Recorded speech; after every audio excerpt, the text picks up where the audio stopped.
Okay, in this video, so we're going to be exploring how to use ExpressSession. With ExpressSession, what we can do is we can give each user of our web app a different instance of the same variable. So like in this case, if you look at this, both users, the counter is 1. If I go here and I refresh, you'll see it's 1 there. If I press another button there, now 5, 7, I'll go to 7 here. And I refresh, you see it will go here to 7 as well. So what we actually want to be using is ExpressSession. So what ExpressSession allows us to do is to give each instance of application, or people using application, their own version of variables.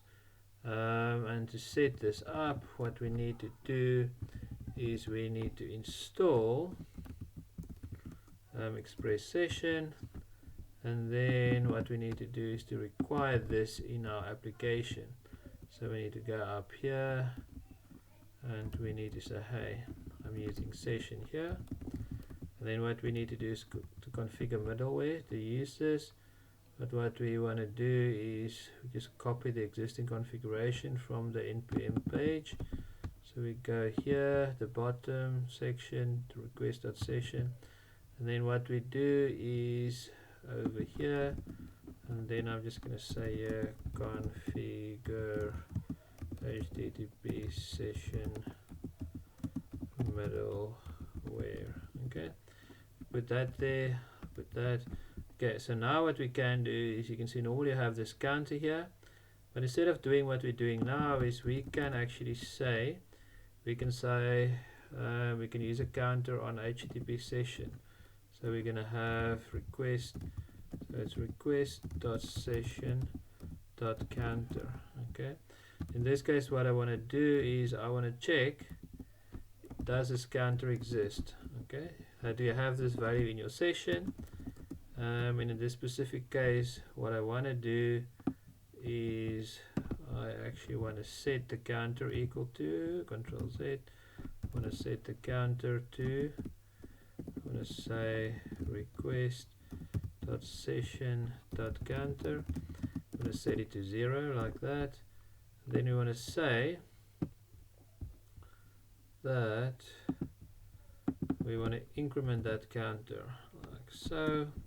Then we redirect back to the index page, and then at this point here what I want to say is show me the counter for this user from the session.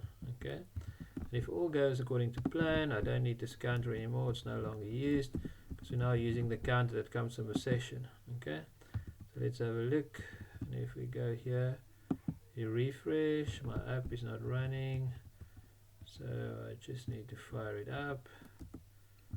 Okay, so if we run this now, you'll see there's nothing in the counter.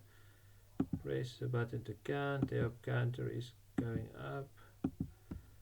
Okay, refresh, press the button to count. Something's going wrong now. Press the button to count. Yeah, I should say, if the counter is not there. Okay, we set it to 0, otherwise we increment it. Okay, that's what I've done wrong. Okay, so now we go here, press the button, press the button, press the button. Okay, so that's going up now. So if I'm going to go here, I refresh, you see all of a sudden my counter here is 1, because for each user now I have a different counter. I'm doing one in Chrome, one in Firefox, just to show you. See, this one's counter is 6, and this one's counter here is 0. Okay, the other thing we can do is we can actually control the value of the counter independently.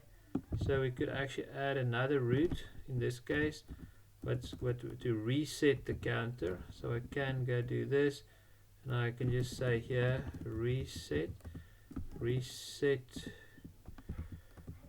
the counter. In this case what I want to do is I want to set the counter to 0. Okay, so I want to delete all of these other bits and bobs here. I'm going to go here, I want to do this, and then I redirect back. So in this case we want to do this. So if we say refresh, okay, so now what we haven't done, we haven't added a root for that. So I'm going to actually add another little button here, or form in a way. So I'm going to call this reset. Okay, say reset, and then I'm going to delete all of this stuff. Okay, delete, delete, delete. Okay, and then here I'm just going to say here reset counter. Okay, so that's a whole different new post route that we've created here. Now we are going to access that. We're going to press a button. Okay, let's see, Control R, press the button. Okay, so you see now we're going up to 9. Refresh, this one is still 3. If I reset this one to 0 and I refresh this one to 3, you see that the session is independent from each other. If I reset the one, the other one is not affected. So that way around you can handle different variables for each user.